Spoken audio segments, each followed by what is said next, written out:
I still remember the day I walked through the gates of that territory for the first time. The air was heavier there, as if the earth itself carried something that couldn't be seen but that everyone felt. Nobody spoke to me. Nobody asked who I was. Still, everyone knew I didn't belong there. I was taken to the center of the village, where he was, the king. The man who ruled not only those lands, but also something much more unstable within himself. They said he couldn't control the beast himself. They said that, on the wrong nights, he became something that not even his own men could contain. When my eyes met his for the first time, I understood. It wasn't fear I felt. It was recognition. There was something there that reacted to my presence before he even realized. Something that stirred, restless, as if it knew me from somewhere that didn't belong to this world. He tried to hide it, but I saw it. Tension in the jaw, the way his fingers slowly closed. The look that looked away for a moment, as if that were impossible. Nobody said anything, but the silence around became dead. I should have been ignored like any other woman brought to him for political reasons or agreements that didn't concern me. But that didn't happen, because, for the first time, the beast inside him didn't react aggressively. She backed away, and that, in that place, was stranger than any attack. For the next few days, I remained there.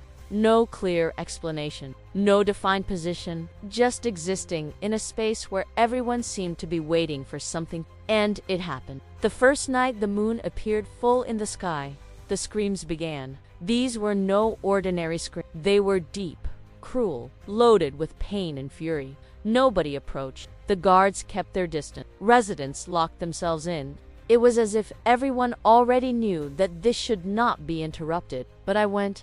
Each step toward, the sound felt heavier than the last. Not because I was afraid, but because something inside me was pulling in that direction. When I arrived, I saw him. Or rather, I saw what he became. The body bent, muscles tense, breathing irregular.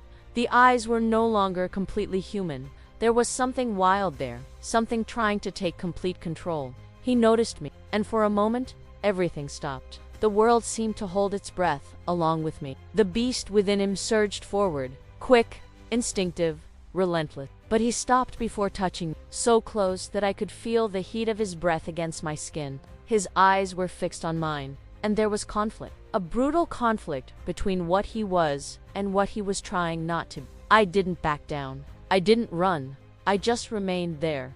Because, in that moment, I understood something that no one else seemed to understand. He did not need to be restrained by force. He needed to be seen. Slowly, carefully. I raised my hand. Any wrong move could be the end, but it wasn't. When my fingers touched his face, the effect was immediate. It wasn't a complete transformation. It wasn't something magical, but it was enough. His breathing slowed, the tension, and for the first time, the beast didn't fight. She gave in, not out of weakness, but by choice. And in that instant, everything changed. Because I realized it wasn't just about control. It was about connection. Something neither of them fully understood yet. But it could no longer be ignored. The touch of my hand was still on his skin when I realized it wasn't just his body that had slowed down. There was something deeper going on. Something invisible, but impossible to ignore. His breathing, previously irregular and heavy, began to find a more stable rhythm, as if he were being guided by something he didn't understand. His eyes were still locked on mine. There was still the beast there, but it wasn't the same anymore. It wasn't pure instinct. It was attention. It was as if that presence inside him was watching, analyzing, trying to understand why he didn't see me as a threat. All around, the silence was absolute. I knew there were eyes hidden in the darkness. Guards, perhaps some of the men closest, watched without the courage to interfere. They were expecting the worst, waiting for the moment when I would make a mistake and it would all be over. But that moment never came. Instead, he retreated, a slow, almost hesitant step, as if every movement was a conscious decision, ripped from a place he could barely access. And then he fell to his knees. It was not a fall of weakness. It was as if his own body had given way to the weight of something beyond his control. I reached down with it, without thinking, still keeping my hand close, no longer touching, but present. I could feel that any exaggeration could break that fragile balance that had formed between us. Put for a moment, he closed his eyes, and when it opened again, there was humanity there, tired, confused, but present. No one approached immediately. Fear still dominated the space. Only when it became clear that he would not advance, that there was no longer an imminent threat, did some of the men begin to move cautiously. I felt this before I even saw them, and it was enough for something to change again. His body tensed. The beast reacted, not me, but to them. The look he threw over his shoulder was quick, but carried with a clear warning. There was no need to say anything. The message was simple. Stay away. They obeyed, not out of respect, but for survival. When silence settled again, he finally spoke. The voice was low, hoarse, as if each word needed to pierce something heavy inside him. I don't know what you did. I didn't respond immediately, because I didn't know either. But I knew what I hadn't done. I didn't fight. I didn't try to dominate him. I didn't treat him like a monster. I just stared at him. I just stayed. And somehow, that had been enough. You didn't try to control me, he continued, still watching me carefully. There was something different in the tone now. It wasn't an accusation. It was perception. I shook my head slightly. It wasn't what you needed. The words came out simple, almost silent, but they had weight. He was silent for a few, processing, feeling, and then he looked away, as if that were more difficult to face than the transformation itself. That night, I wasn't sent away. On the contrary, I was taken inside, not as a prisoner, but also not as a guest. It was something undefined, just like everything between. In the days that followed, the tension within the fortress changed. People still watched me suspicious, some scared, others with something close to curiosity. I didn't belong there, but it also could no longer be ignored. He called me twice, always indoors, always out of sight. The questions were direct. What did you feel at that moment? How did you know you wouldn't be attacked? Why weren't you afraid? I responded in the only way possible. Honestly, I felt like you didn't want that. I saw you. We're still there, and fear wouldn't have changed anything. He heard everything, without interrupting, without judging. But there was something growing behind that silence, something that was not easy to accept. Because the more he understood what had happened, the more it became clear that this wasn't about strength. It was about something he had never learned to use. Control without violence, dominion without destruction. And that was new, dangerous. On the third night, he called me again. But this time, there were no walls between. He was outside. The moon was already beginning to rise in the sky. And I understood immediately. He wanted to test it. Not me, but yourself. I approached slowly. No rush. No expectation. The air was already different, denser. The same energy as the first night began to emerge. But this time, he didn't wait to lose control. He looked at me, direct, and he said, just one thing. Don't leave here. It wasn't an order.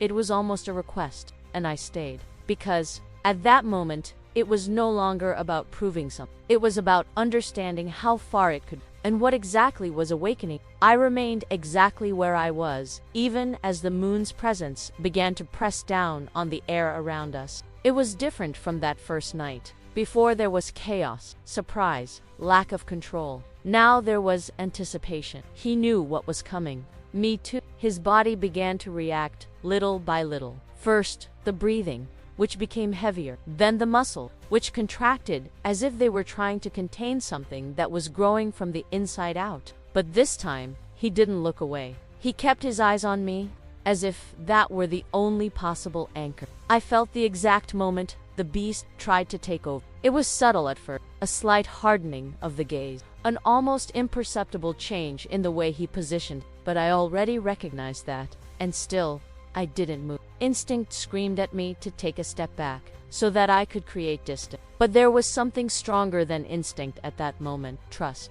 not on him. But what had happened between us? The transformation advanced, more intense than before. More aware, too. He wasn't just being dominated. He was struggling. Every muscle in his body seemed divided between two opposing forces. The beast did not want to retreat, but it didn't move forward either, because I was there, because I didn't back down. When he took the first step towards me, I felt the weight of the decision I was making to stay. That was where everything could break, or become stronger, a way that neither of them yet fully understood.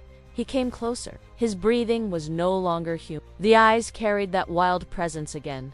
But there was something different. Focus, direction. The beast was not reacting to the world. She was reacting to me. When he stopped a few centimeters away, silence took over everything again. There was nothing left but that space between. I raised my hand again, slower this time, more aware of what was at stake.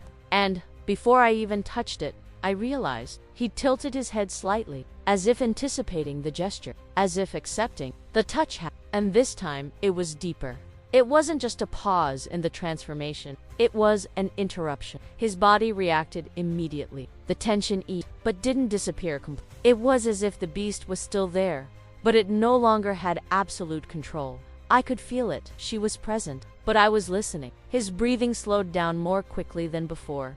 The conflict in the eyes lessened. It didn't disappear, but it reorganized itself. He was still but for the first time, these two sides were not at all at war. He closed his eyes, and I remained there, maintaining contact, without forcing, without trying to go beyond what that moment allowed. When he opened it again, the change was clear.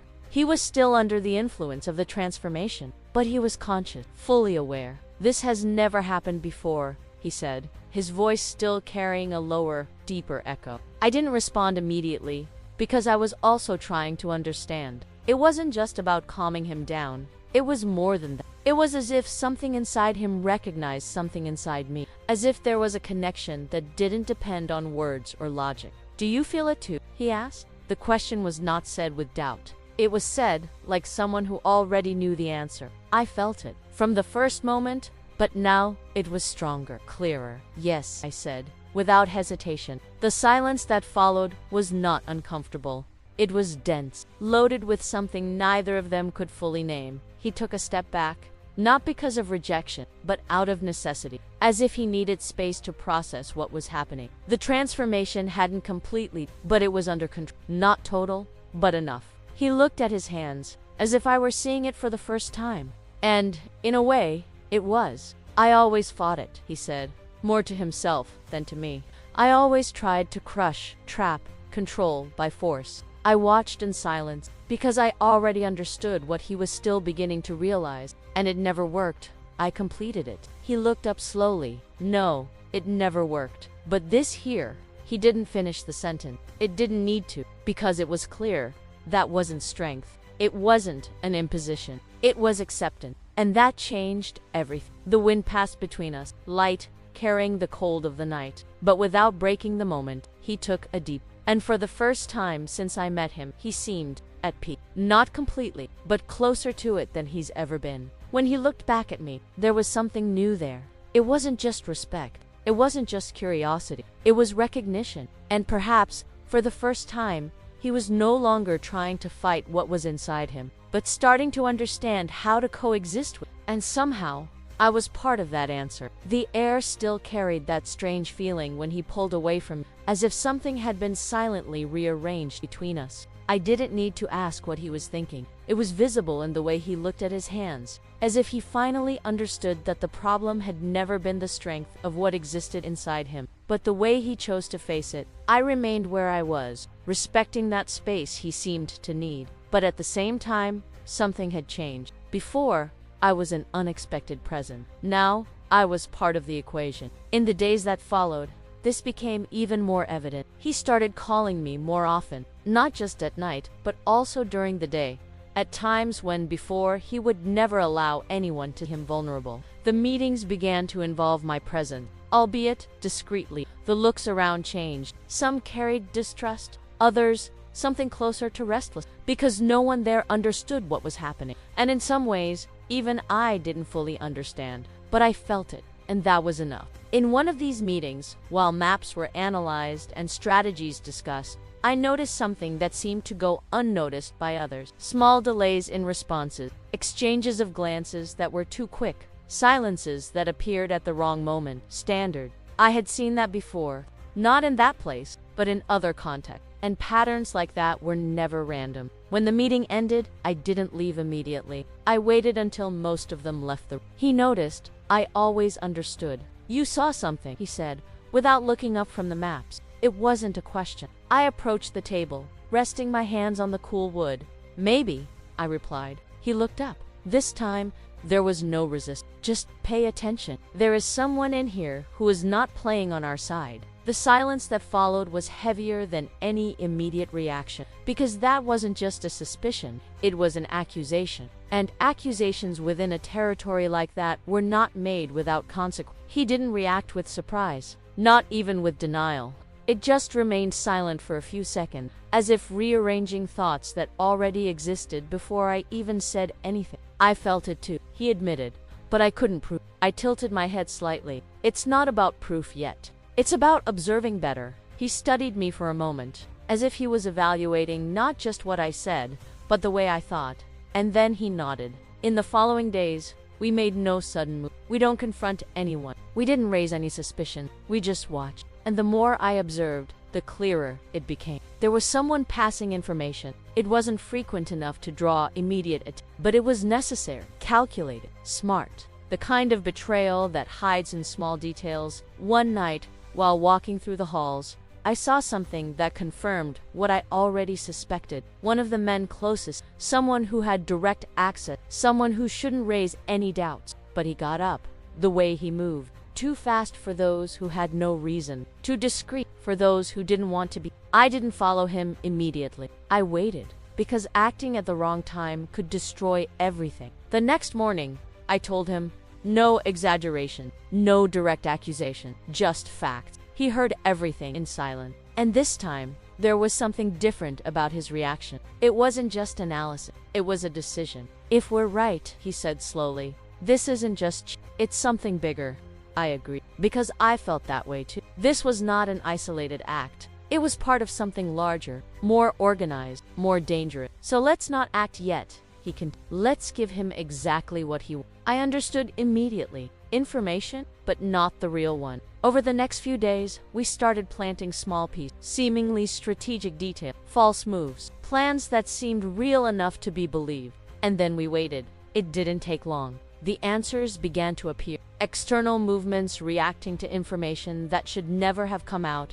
It was the confirmation we needed. But, along with it, came something else. Something neither of them fully expected. Because at the same time we were uncovering the betrayal outside, something inside also kept changing. With each moonlit night, his control grew stronger. The beast's presence still existed, but he no longer dominated. She responded, to me, not as blind submission, but as recognition. And that was something that was starting to worry more than the betrayal itself, because it wasn't normal, it wasn't common. And in a world where everything was governed by force and hierarchy, something that couldn't be explained quickly became dangerous, especially when it started to attract too much attention. And I could already feel it. There were more eyes on us than before, much more. I didn't need anyone to say it out loud. The change in the environment was evident. The looks that were once just curious now carried calculation. Some swerved too quickly when I looked at them. Others held on for too long, as if they were trying to understand something they couldn't explain. But it wasn't them that worried me. He was the one who didn't look, who completely avoided any kind of contact, who moved as if they already knew exactly what was happening, even without showing it. He also noticed, that night, when we met again, there was no need for introduction. As soon as our eyes met, it was clear that we were thinking about the same thing. They're watching more, he said in a low tone. I nodded. It's not just curiosity. He placed his hands on the table, his body leaning forward, his expression focused. No, it's not. The silence that followed wasn't comfortable, but it wasn't new either. We were already used to this kind of wordless understanding. The plan we had started was starting to take effect. The false claims were being taken out. External responses confirmed them. But the closer we got to the truth, the more dangerous it became to remain silent, mainly for me. You're being watched more than me, he said suddenly. I looked up. For a moment, I thought about denying it, but it wouldn't make sense. I know. He frowned slightly. This can backfire on you. I held his gaze. Or it can give us exactly what we need. He was silent for a few seconds, assessing. You shouldn't be at the center of this, he continued, now quieter. I didn't back down, but I am. And that's not something we can change right now. The tension in the air increased, but it was not confrontational. It was concern, not from me. This was still new for both of us. He cares. I allow. But there was no room to deny what was already clear. That same night, I decided to act different. If they were watching me, then I wouldn't hide it completely. I started to move around more freely, showing up at unexpected times, change routes, creating patterns that weren't really patterns. And, as expected, the reaction came. Small errors started to appear. Hasty movements, looks exchanged at the wrong moment. And that was when I knew for sure. It wasn't just one. There was more than one person involved. A network, silent, efficient, infiltrated, where least expected. When I told him, the reaction was different from the previous one. There was no surprise. There was something heavier, contained anger. That explains a lot, he said, his voice firmer. I watched every detail of his expression, the way his jaw tensed, how his breathing became more controlled, as if he was stopping something from escaping. The beast reacted to that, but not in the same way as before. Now there was direction, control, and yet, I knew that kind of situation could push him back over the edge. We need to close this, I said. He nodded in agreement, but not yet. I frowned slightly. Why wait? Because they still don't know that we know.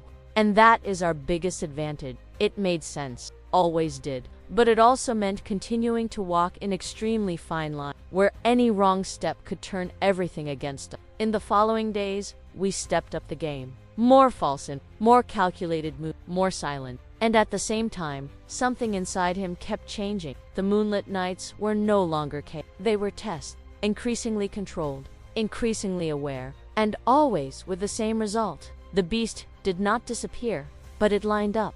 It adjusted. He responded to me in a way that no one there could completely ignore. And that's exactly what started to become a problem. Because in an environment where power was measured by brute strength, seeing something like this was disconcerting. And what is disconcerting quickly becomes a threat. That night, I felt it before I saw it. Something was wrong. The air was different, heavier than normal. When I walked out into the courtyard, I noticed it immediately. He was already there, but he wasn't alone. 3 men, among them, what I had been observing for days, the same. The one who never looked directly, but now he was staring at me without hiding it. There was something in his eyes. It wasn't fear, no surprise. It was a decision. And in that instant, I understood. They were also ready to act. And unlike us, they didn't intend to wait any longer. I stopped the instant I noticed the way they were positioned. It wasn't casual. It wasn't a coincidence. It was calculated. The 3 men were not there by chance. They were forming a blockade, not physical, not yet, but strategic. He also noticed. I saw the exact moment his body changed. Not suddenly, not like the first few. It was more subtle.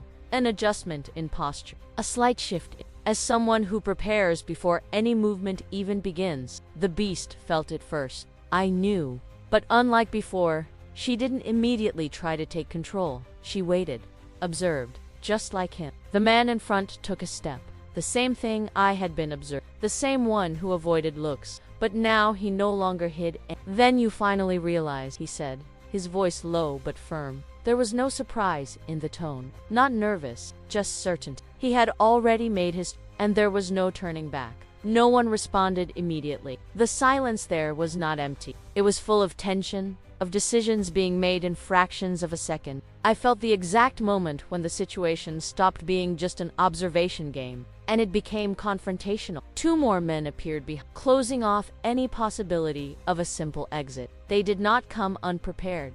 And they weren't, oh fear. That was the most dangerous, because it meant they believed they had the upper hand. You shouldn't have gotten involved, the traitor continued, now looking directly at me. The way he spoke made it clear. This was also about me, maybe even more than about him. I didn't respond, not because he didn't have anything, but because any word there would only serve to fuel something that was already about to explode. Beside me, I felt the change, stronger this, more intense. His breathing became heavier. The surrounding air seemed to grow denser. The beast wasn't just reacting. She was being provoked, deliberately. They knew. They knew exactly what they were doing. They wanted to push him to the limit. They wanted to take away any control he had gained from him. Because a king without control was predictable. It was manipulative. It was destructible. You think you can keep this under control forever? The man said, a slight smile appearing on his face. It was enough. I saw the instant the line began to break.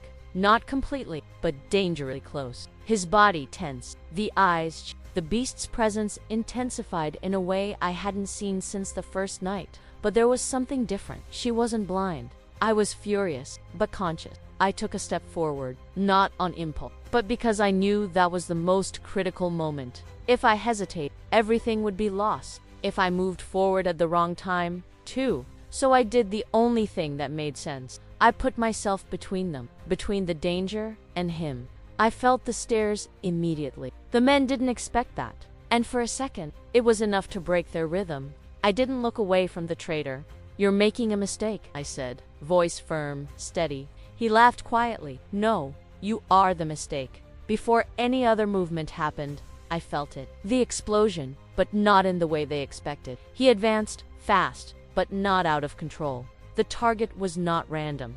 It was necessary, direct. The first man didn't have time to react. He was knocked down before he even understood what was happening. The second tried to retreat. Too late. Everything happened in seconds. But it wasn't chaos. It was dominance. I watched every move, every decision. The beast was there. But she didn't command it alone. They were lined up for the first time. The third man hesitated, and that was his mistake. Because hesitation, at that moment, meant weakness. When everything stopped, silence returned. Heavy, dense. Two men on the floor, one retreating, and the traitor still standing. But now, without the same control as before. He didn't expect that. None of them expected. His look changed. Confidence gave way to something more unstable. That shouldn't be possible. More for himself than anyone else. Beside me, his breathing was still strong. But there was no lack of control. There was presence. I approached slowly. No rush, no fear. And when I touched his arm,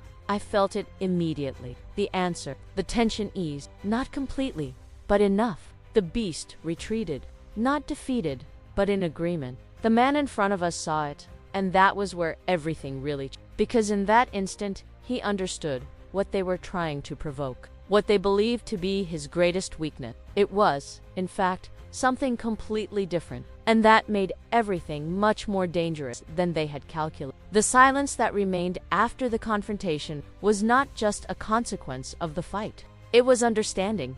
The man in front of us was still breathing, but there was no longer the same certainty in his eyes. That calculated confidence had shattered the moment he realized he wasn't dealing with something predictable. I felt his body next to him, still charged with energy, as if the beast remained there, alert, ready to react again if necessary. But there was no loss of control. There was choice. And that was what most destabilized anyone watching that scene. The traitor took a step back, small, almost imperceptibly, but enough to reveal what he was feeling. He was recalculating. He began, his voice less firm than before.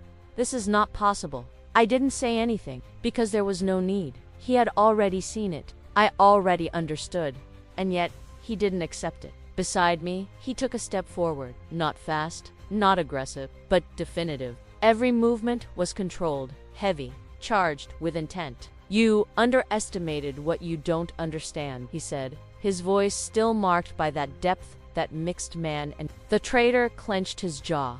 "This does not change what has already been done." That sentence carried more than it seemed. I realized it instantly. There was something beyond that, something that hadn't been reviewed yet, elated, and his reaction confirmed it. His body tensed again, but this time, it wasn't a loss of control. It was focus. "What did you do?" he asked, bluntly. The silence that followed was unlike any other. Heavy, loaded with an expectation that tightened the air around it. The traitor smiled, but there was no victory in that gesture. There was disguised despair. "You are already late." Those words weren't just provocation. They were a warning, and I felt it before I even fully understood it. Without thinking, I took a step forward. "What type of information did you provide?" He looked at me directly, as if he was expecting exactly that question. "It wasn't about information," he responded slowly. "It was about time." The heart accelerated, because that changed everything. If it wasn't just about strategic data, then the goal was never just to weaken from within. It was coordinating something bigger. "When?" I asked, without looking away. His smile grew a little. "It's already started." The impact of those words was immediate. But, unlike what he expected, There was no loss of control. There was a decision. Beside me, I felt a chain. Quick. It needs. Orders began to be given without hesitation. Guards, position, movement, all at the same time. The chaos they hoped to cause never came. Because, for the first time, he wasn't reacting. He was anticipating. The traitor realized this. And it was there that the last bit of his confidence. You don't understand, he insisted, now more intensely. This is not something you can contain. Maybe not, he replied firmly, but I can stop you from seeing the result. The blow was not physical, but it had the same weight. The man in front of us finally lost the emotional control he was trying to maintain, and in that instant, any advantage he believed he had disappeared. He was quickly contained, no real resistance, because, deep down, he already knew. The plan had failed. Not completely, but enough. When everything stabilized, the movement inside the fortress changed immediately. Messengers were sent, reinforced defenses, revised routes. Nothing was left to chance, and yet, I knew it wouldn't be, because if it had already started, then we were dealing with something that had been in motion for much longer than we imagined. I took a few steps away, watching everything. The way he moved now was different, more accurate, more aware. The beast was still there, but it was no longer an immediate risk. It was an aligned force, and that completely changed the balance. He approached me after everything was organized. For a moment, he said nothing. He just watched me, as if he was connecting everything that had happened up to that point. This only happened because of you, he said, finally. I shook my head slightly. No, this happened because you stopped fighting your... He held her gaze, and, for the first time, there was no resistance in that exchange, just acceptance. But the moment didn't last, because the surrounding reality did not allow it. If they started, I said, then they won't stop. He nodded. No, they won't. The wind passed through the courtyard, carrying with it a different sensation. It was no longer just internal tension. It was something bigger, something coming from outside. And, for the first time since I got there, I was sure of one thing. It was never just about him, or about the beast. It was about something much broader. And now, we were at the center of it. The impact of his words was still echoing when the fortress began to move in earnest. It was no longer silent preparation. It was an answer. The corridors were filled with hurried footsteps, firm voices, orders being transmitted without room for doubt. But, unlike what I expected, there was no despair. There was organization, and that was only possible because of him. I watched as he took complete control of the situation. Each command was direct, precise, without hesitation. The guards didn't question, they just obeyed. The presence of the beast was still there, but now, she wasn't a risk. It was an advantage. I felt it in the way the environment reacted. It wasn't just respect. It was something deep, something instinctive, authority. He didn't need to raise his voice. I didn't need to prove anything, because everyone there felt it. He was in control. Even so, I knew that didn't mean safety. It just meant we were ready for whatever came, and what was coming was already in motion. I approached as he finished the last instruction. When our eyes met, there was no need to explain. We both knew. It won't be a direct attack, I said. He nodded slowly. No, it would be too... I crossed my arms, analyzing. They're already in. The confirmation came at the same time. He did not deny it. That was the most dangerous thing, because it was no longer about preventing entry. It was about surviving what was already infiltrated. Before anything else was said, one of the guards quickly approached, visibly tense. There is movement in the eastern part, he reported, his breathing still rapid. It's not big enough to be an attack, but it's a distraction, without even needing to hear the rest. The guard nodded. I felt the pieces coming together. They want to share the attention, force errors, create gaps, and, above all, test limits. Without waiting, he started moving towards the exit. I accompanied him. The air outside was colder, heavier. The night seemed darker than usual, as if something was hidden within it. The guards were already in position. Pay attention, but I realized what was missing. They were expecting something visible, and that was the mistake. Don't look for movement, I said, loud enough to be heard. Look for absence. Some looked at me without understanding, but he doesn't. He understood immediately. Change of strategy, he ordered. The eyes began to move different, no longer looking for the obvious, but what was out of place. And that's when it appeared. Not an attack, but a sign. A side door that should be closed. Ajar, small enough to go unnoticed, but not for those who knew what to look for. Without hesitation, he changed direction. I went along. The hallway behind the door was narrow, dimly lit, rarely used. The perfect kind of place for those who wanted to move without being seen. And someone was there. I felt it before I saw it. The presence, the intent. When the figure appeared at the end of the corridor, there was no surprise. There was confirmation. He was not part of those who had already been exposed. And this only reinforced what we already knew. The network was bigger, much bigger. His reaction was immediate, but not impulsive. He didn't advance. He blocked it. He positioned his body in such a way as to cut off any escape route. The figure hesitated for a second, and that was enough. Guards, now, he ordered. Footsteps echoed behind us. The siege closed. No fight. No real resistance. Another captured. One more piece. But the puzzle was still far from complete. When we returned to the courtyard, the movement, the distraction on the east side still kept some of the men busy, and that confirmed everything. They were coordinated. Every movement had a purpose. Nothing was random. I stopped for a moment, taking in everything around me, and then I felt it. It didn't come from outside. It came from inside. A subtle sense, but wrong. I turned my face slowly, looking for, analyzing, and that's when I realized not everyone was reacting they should. Some guards were late. Movements slightly out of time. Looks that took a while to respond.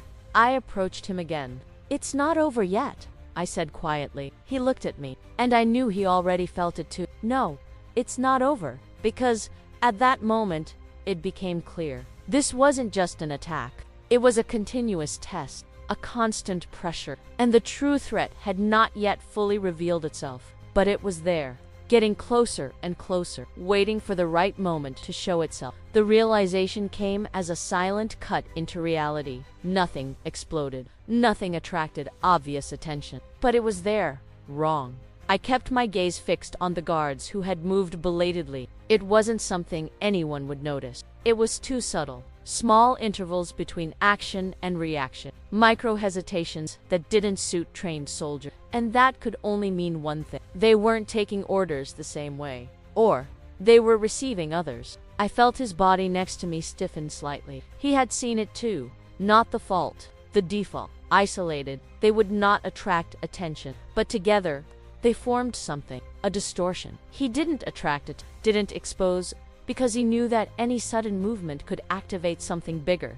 Instead, he did the opposite. It continued. He gave orders as if nothing was wrong. But the rhythm changed, the cadence, and that's when the difference became clear. The guards lined up, responded immediately. The others took their time. Almost nothing, but enough. I took a step closer. "They are being controlled," I said quietly. He didn't respond right away, because it was confirming, observing, calculating. "Not directly," he said at last. "It's not a command." "So what is?" I already had an idea, but I needed to hear it.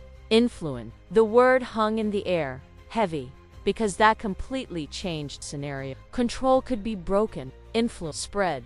No direct contact, no need for constant proximity. It was harder to identify, and even harder to quantity them, I asked. He looked around, not like a leader evaluating him, but like a predator analyzing a compromised territory. "More than they should," he replied. Before we could move forward with the analysis, a sound cut through the environment, dry, fast, metal against stone. Everyone looked at the same time. One of the guards had dropped his gun. But that wasn't what caught the attention. It was the way he stood there after property, as if he was waiting for something, or someone. The silence that followed was absolute. Nobody moved, nobody spoke, until he took a step forward, slow, controlled. His eyes were fixed on the guard. There was no anger there. There was a decision. "Get up!"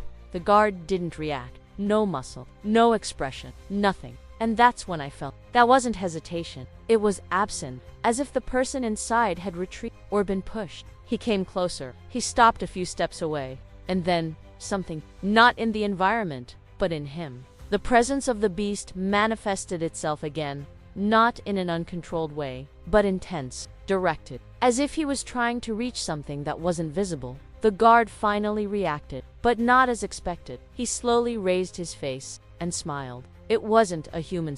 It was empty, disconnected, almost mechanical. Too late, the voice came out. But it wasn't his voice. It was more serious, deeper, as if something else was using that body. I felt a chill go up my spine, because that confirmed the worst-case scenario. They weren't just infiltrated, they were present, here, now. "Who is speaking?" he asked firmly. The guard's smile widened slightly. "You already know." The answer came filled with a confidence that did not match his position. It was as if there was no fear, no worries about being discovered, because, in a way, it was already expected. "It doesn't change the outcome." The voice continued. "You're just seeing it earlier." Before any reaction could be taken, the guard's body twitched for a second, and then it fell. No resistance, no fight. As if it had been discarded. The impact on the ground echoed louder than it should have, because it brought with it a certainty. They could enter, they could talk, and they could leave whenever they wanted. The environment changed immediately. The tension turned into something denser, more dangerous, because now she was no longer a suspect. It was confirmation. I looked at him, and, for the first time since it all started, there was something different in his eyes. There was no doubt, not afraid. It was something deeper, something that mixed strategy with pure instinct. "They are testing us," I said. He nodded slowly. "No, they are measuring us." The difference was subtle, but important. To test was to provoke a reaction. To measure was to prepare something bigger. And that meant we hadn't seen everything yet. I took a deep breath, organizing my thoughts. If they can do that, then they don't need brute force. They're already in. He looked at me. And this time, there was no denying it. The war had already begun, not with an attack, but with something much more dangerous. Silent control. And in that moment, it became clear. The real battle would not be against those on the outside. It would go against what was already between us. The body on the ground was still warm when the understanding finally took hold irreversibly. There was no longer any room for doubt, not even for denial. This was no ordinary invasion. It was something deeper, more calculated, older.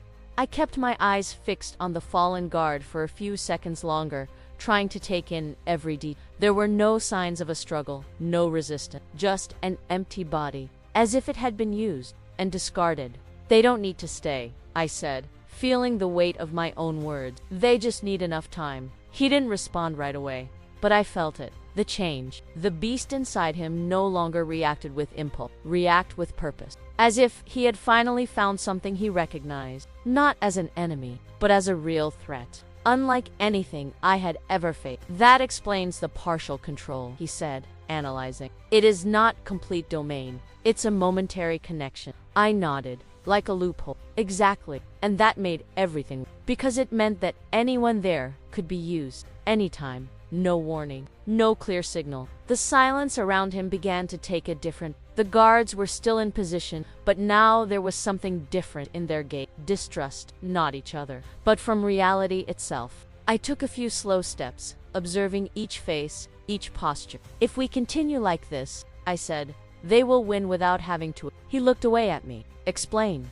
"They want us to doubt. Let us hesitate. Let each decision be slow, because it can be wrong." He held her gaze, and he understood. "Break it," he said. It wasn't a suggestion, it was an order. But not for others. For me, I took a deep breath, organizing everything. If they use connection, then they need some kind of anchor point, something that allows this access. It's not random. It can't be. He began to walk slowly around me, following my reason. "Continue." I closed my eyes for a second, reviewing everything. The delays, the flaws, the specific points, secondary corridor. The affected guards were not spread out. They were positioned, like parts. They created points inside the fortress, I said, opening my eyes. Places where this influence is strongest. His gaze changed instant, absolute focus. "Then we destroy these." "Yes, but it wouldn't be simple. Because if I was right, those points wouldn't be obvious objects. They would be hidden, blended into the environment, or to people." Without wasting any time, he started rearranging everything again. But this time, the strategy was different. It was no longer defense.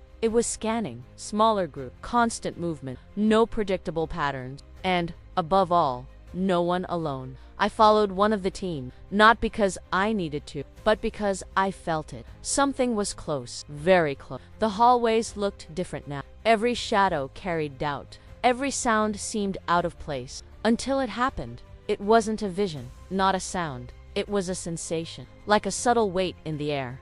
I stopped. Here, I said. The others looked around, confused. There was nothing visible, but I knew. I walked to the wall. I ran my hand slowly across the stone surface, and I felt it. An almost imperceptible vibration. Wrong. It's here. One of the guards approached. How do we know I didn't respond? Because, deep down, it wasn't something that could be explained. It was something that was recognized. He arrived a few seconds later. He didn't ask. He didn't doubt it. Just watched. And then he placed his hand on the same spot. The effect was immediate. The beast's presence reacted, not aggressively, but with rejection, confirming. He took a step back, and then he gave the order. Abram. The stone was removed with effort, and what was behind was not what I expected. It was not an object. It was not a clear symbol. It was something more subtle, a dark, almost organic fragment, slowly pulsing, as if he were alive, as if it were connected. I felt the impact right away. It was from there. The influence, the range, the door. Destroy, he ordered. Without hesitation, one of the guards raised his gun. But before it could hit, I grabbed his arm. Wait. Everyone looked at. If we destroy without understanding, we can get worse. He held my gaze, and for a moment, everything was silent. So tell me, he said. What is this? I moved closer, feeling that presence more intensely, invading, testing, as if he knew I was there. It's not just a hotspot, I said slowly. It's a link, an extension. And that meant only one thing. They weren't just reaching the fortress. They were attached to it. I took a step back, and I looked at him. If we destroy this, they will feel it. His gaze didn't waver, so feel. The decision was made. No hesitation, no fear. Because, at that moment, there was no more room to play it safe. Or we reacted. Or we would continue to be watched, used, measured. I let go of the guard's arm, and I took a step back. He advanced. The beast's presence intensified around him. But, unlike before, there was no conflict. There was alignment, absolute control. And when the blow came, it wasn't just physical. It was direct, decisive. The fragment broke, and the effect was immediate. An invisible wave passed through the environment, heavy, violent, but soon, like a silent scream, echoing through something much larger. The surrounding guards instinctively some put their hands to their heads. Others just took a deep breath, as if something had been taken away. I felt it too. The pressure decreased, not completely, but enough. He stood still for a second, feeling, confirming. And then he looked at me. It wasn't the end, I said. He nodded. But it was a start. And, for the first time since it all started, we weren't just reacting. We had hit back, direct, at whatever was watching us.